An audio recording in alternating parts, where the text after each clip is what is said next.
நிறைய பேருக்கு இருக்கிற ஒரு டவுட், இது நம்ம சேனலான்னு. இதுவும் நம்ம சேனல் தான். ஓகேவா எம்ஜி ஸ்குவாட்? இப்போ வீடியோ பாருங்க.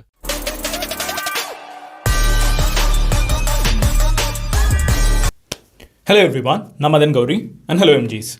ஒரு 2 வீக்ஸ்க்கு முன்னாடி வால்டிமிர் புட்டின் இருக்கார்ல, ரஷ்யாவோட பிரசிடென்ட், அவர் வந்து இந்தியாவை விசிட் பண்ணப்போ நம்மளோட பிரைம் மினிஸ்டரான நரேந்திர மோடி வந்து அவருக்கு ஒரு டின்னர் ஹோஸ்ட் பண்ணாங்க. அந்த பில்டிங்க்கு போகிறப்போ பிரைம் மினிஸ்டர் மோடி வந்து இறங்குனது ஒரு இன்ட்ரெஸ்டிங்கான ஒரு பர்டிகுலர் கார். அவர் வந்து இறங்கினப்பமே வந்து அங்கே இருக்கிற அத்தனை மீடியா ஹவுசஸும் இருந்து எல்லாத்தையும் விடுங்கப்பா, அந்த காரை பாருப்பா, புதுசாக இருக்குது, கப்பல் மாதிரி இருக்குது அப்படின்னு எல்லாரும் திகைச்சு போய் நின்னாங்க.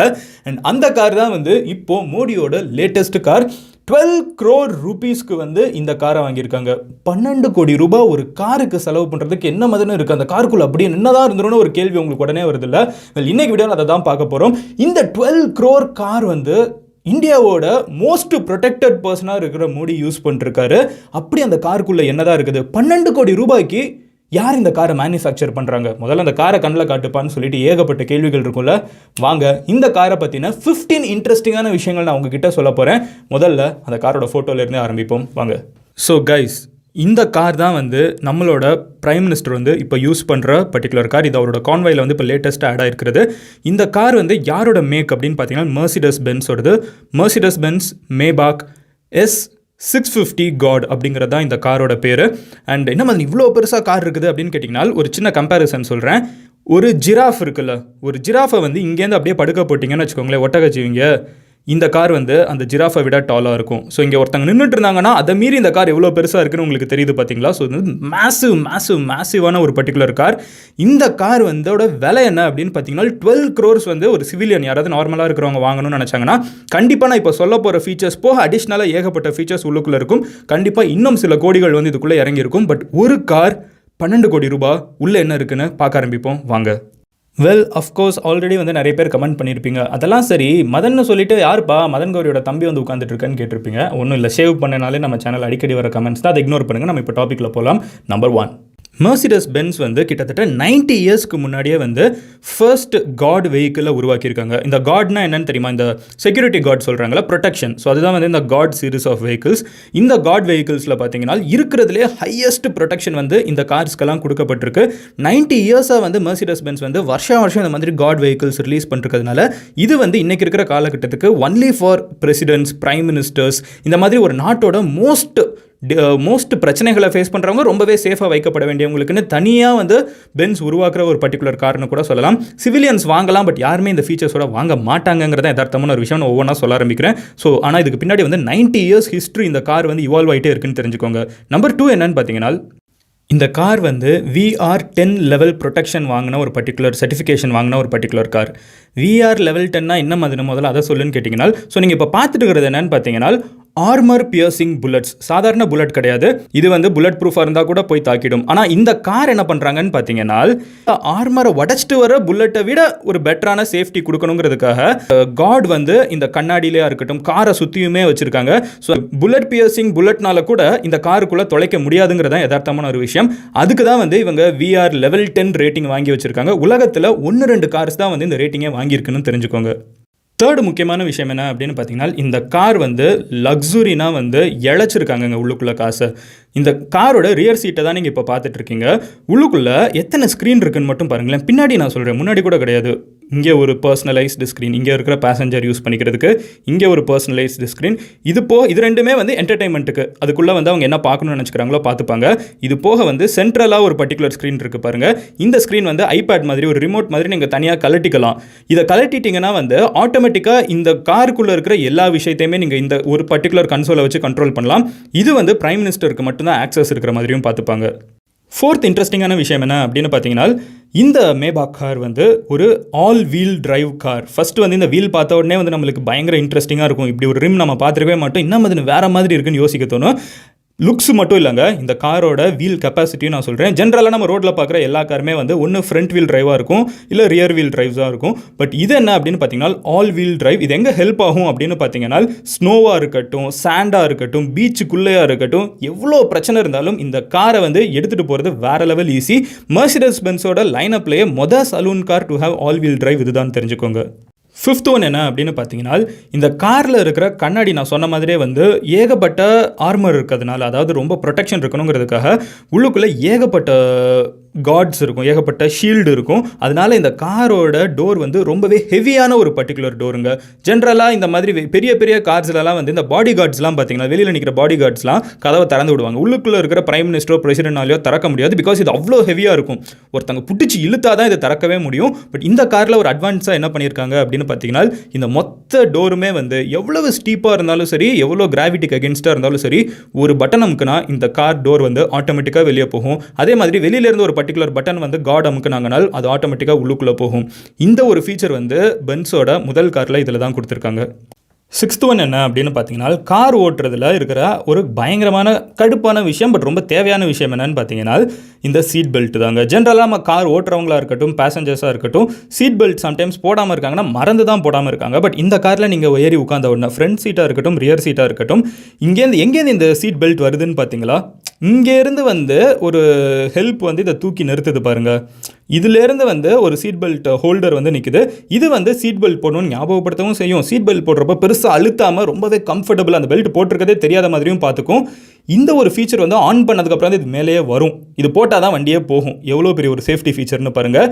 இது இந்த காரில் மட்டும்தான் இருக்குது. செவன்த் ஃபீச்சர் என்ன அப்படின்னு பார்த்தீங்கன்னா, இந்த காரை பொறுத்தளவுக்கு நீங்கள் ஸ்க்ரீன் பார்த்தீங்கனாலே தெரியும், இதுவும் டிஜிட்டல் தான். ட்ரூலி அ டிஜிட்டல் காக்பிட் அப்படின்னே நம்ம சொல்லலாம். ஸோ கம்ப்ளீட்டாக இங்கேயும் வந்து ஒரு சின்ன ஸ்க்ரீன் இருக்குது பாருங்கள். ஸோ கம்ப்ளீட்டாக வந்து இந்த நீடலோ எதுவுமே நீங்கள் பார்க்க மாட்டீங்க. முழுக்க வந்து ஸ்க்ரீனில் தான் எல்லா டிஸ்பிளேயுமே இருக்குது. ஸோ இட்ஸ் அ ஃபியூச்சரிஸ்டிக் வெஹிக்கிள்ங்கிறதுலேயும் சந்தேகமே இல்லை. எய்த் ஒன் என்ன அப்படின்னு பார்த்தீங்கன்னா, இது எல்லாத்தையும் மீறி வந்து இந்த காரோட கண்ணாடியை வந்து ஒருத்தன் உடச்சிட்டான்னு வச்சுக்கோங்க. இது எல்லாத்தையும் மீறி பெரிய மரத்தை தூக்கி போட்டுட்டானோ, கல்லை தூக்கி போட்டுட்டானோ, குண்டெல்லாம் கூட காப்பாற்றிடலாம். ஹார்டாக வேறு எதையோ தூக்கி டம்முன்னு போட்டாங்கன்னு வச்சுக்கோங்க, காரே கூட தலை குப்புற விழுகுது. இந்த மாதிரி கார் கண்ணாடி ஆகி நம்ம எல்லா ஆக்சிடென்ட்லையும் பார்த்துருப்போம் கரெக்டாக. மோஸ்ட் ஆஃப் த டைம் என்ன ஆகும்னு பார்த்தீங்கன்னா, இந்த மாதிரி கண்ணாடி செதறப்போ அதுலேருந்து வர ஸ்பிளிண்டர்ஸ் செதறி போகிற கண்ணாடி தான் வந்து நிறைய பேர் உள்ளே இருக்கிற பேசஞ்சர்ஸ் மேலே படுறதா இருக்கட்டும், கை காலெல்லாம் கீச்சுறதா இருக்கட்டும் நடக்கும்.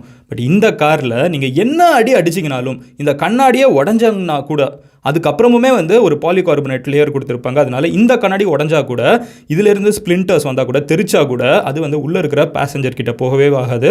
விச் மீன்ஸ் நீங்கள் என்ன ட்ரை பண்ணிங்கனாலும் இந்த பிரைம் மினிஸ்டரை வந்து உங்களால் எதுவுமே பண்ண முடியாது. கண்ணாடி கூட உங்கள் மேலே படாது லிட்டரலாக. நைன்த் ஒன் என்ன அப்படின்னு பார்த்தீங்கன்னா, ஒரு டிஎன்டி பாம்பு பிளாஸ்ட் ஏற்பட்டால் கூட இந்த காருக்கு எதுவுமே ஆகாது. இந்த காருக்கு டைரெக்டாக கீழே 15 கிலோ டிஎன்டி வச்சு வெடிச்சா கூட இந்த காருக்கு வந்து எதுவுமே டேமேஜ் ஆகாது. அந்த டெஸ்ட் இந்த காரில் நடத்தப்பட்டு தான் வந்து அந்த சர்டிஃபிகேட் நான் ஸ்டார்டிங்லேயே சொன்னேன்ல, சேஃப்டி சர்டிஃபிகேட் வந்து கொடுக்கப்பட்டிருக்கு. ஸோ யோசிச்சு பாருங்கள், இது ஆக்சுவலாக வந்து டிஎன்டி 15 கிலோ பாம்பு பிளாஸ்ட் வந்து பார்க்குறதுக்கு இப்படி தான் இருக்கும். ஓகேவா? இது வந்து ஆல்மோஸ்ட் ஒரு 200 மீட்டர்ஸ் 300 மீட்டர்ஸ் தள்ளி இருந்து எடுக்கப்பட்ட photo.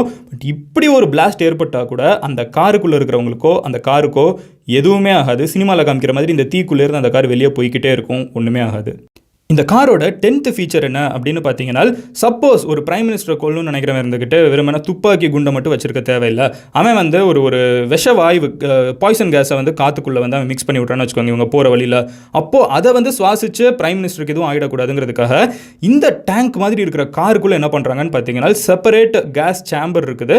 In case of a gas attack உள்ளுக்குள்ளே இருக்கிற ஆக்சிஜன், அவங்க வந்து உள்ளுக்குள்ள ஆக்சிஜன் டேங்க் இந்த காருக்குள்ளே இருக்குது, அது வந்து கேபின்குள்ளே ஃபுல் ஆகிடும். ஸோ வெளியில் இருக்கிற காற்று உள்ளுக்குள்ளே போகாது, உள்ளுக்குள்ளே இருக்கிற காற்று வெளியே வராது. ஆப்சல்யூட்டாக வந்து சேஃபாக உள்ளுக்குள்ளே வச்சுக்க முடியும் ஒரு கேஸ் அட்டாக் அப்போ கூட. 11th ஒன் என்ன அப்படின்னு பார்த்தீங்கன்னா, இந்த தீவிரவாத அமைப்போ இல்லை ஒரு எதிரியோ இருந்துக்கிட்டு பிரைம் மினிஸ்டரோட காரை எப்படியாவது போங்கு போகணும்னு நினச்சி போகிற வழி ஃபுல்லாக நல்ல முள்ளாக போட்டு விட்டு இல்லை ஆணியாக அடித்து விட்டு ரோட்டில் வச்சுருந்தா கண்டிப்பாக டயர் பங்க்சர் ஆகுங்கிறதுல சந்தேகமே இல்லை. பிகாஸ் இட்ஸ் டயர் பங்க்சர் தான் ஆகணும். ஆனால் இந்த காரில் இருக்கிற கெப்பாசிட்டி என்னன்னு பார்த்தீங்கன்னா, டயர் பங்க்சர் ஆனதுக்கு அப்புறமுமே வந்து 60 கிலோமீட்டர்ஸ்க்கு காரில் வந்து ஒரு சின்ன சேஞ்ச் கூட இல்லாமல் அப்படியே போகிற கெப்பாசிட்டி இருக்குது.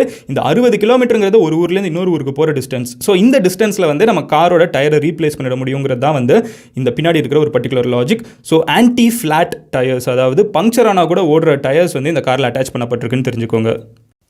அஃப்கோர்ஸ் 12th and 13th விஷயம் இந்த காரை பற்றி என்னன்னு பார்த்தீங்கன்னா, இந்த காரோட டோரில் இருக்கிற பட்டன்ஸ்லாம் நீங்கள் கவனிச்சிங்களா?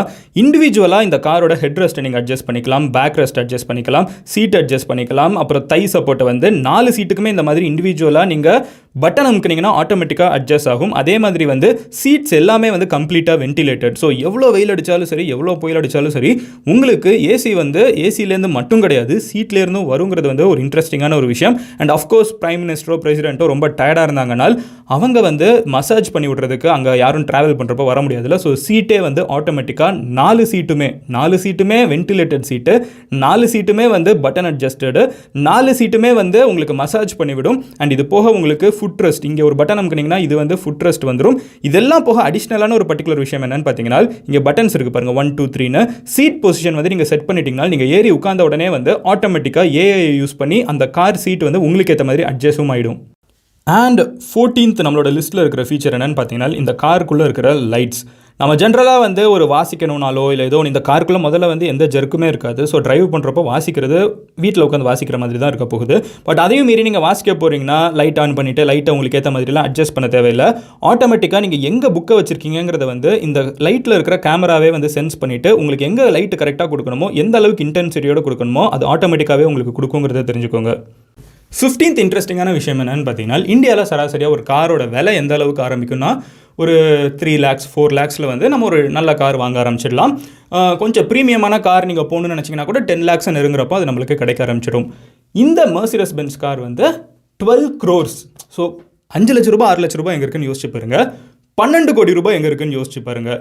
இவ்வளவு டிஃப்ரென்ஸ் இருந்தாலும் இந்த ஒரு சாதாரண 5 லட்ச ரூபாய் 6 லட்ச ரூபாய் காரில் இருக்கிறது இந்த காரில் இல்லாத ஒரு ஃபீச்சர் என்னன்னு பார்த்தீங்கன்னா சன்ரூஃப். ஏன்னா இந்த கார் வந்து முழுக்க சேஃப்டியை மைண்ட் பண்ணி கட்டப்பட்டதுனால சன்ரூஃப் வந்து ஒரு சேஃபான ஃபீச்சர் கிடையாது. அது உள்ளுக்குள்ளே வர புல்லட்டாக இருக்கட்டும், குண்டாக இருக்கட்டும், எதுக்குமே வந்து அது ஒரு சேஃபான ஃபீச்சர் இல்லைங்கிறதுனால இவ்வளோ செலவு பண்ணாலும் அந்த காரில் வந்து சன்ரூஃப் இல்லை அப்படின்னு தெரிஞ்சுக்கோங்க. அதே மாதிரி நான் இப்போ சொன்ன விஷயங்களில் வந்து வேறு ஏதாவது இன்ட்ரெஸ்டிங்கான விஷயம் இந்த காரில், ஆமாம் அது என் காரில் இது இருக்குது, அந்த கார் அது பண்ணுமா அப்படின்னு நீங்கள் ஏதாவது யோசிச்சிங்கன்னா அது என்ன ஃபீச்சருங்கிறதையும் கமெண்ட்டில் லீவ் பண்ணுங்கள். நாளைக்கு நான் உங்களை இன்னொரு வீடியோவில் பார்க்குறேன். Until then, bye. Madan Gauri signing off here. Love you all. Cheers. Have a great day. Take care. Bye. Cheers.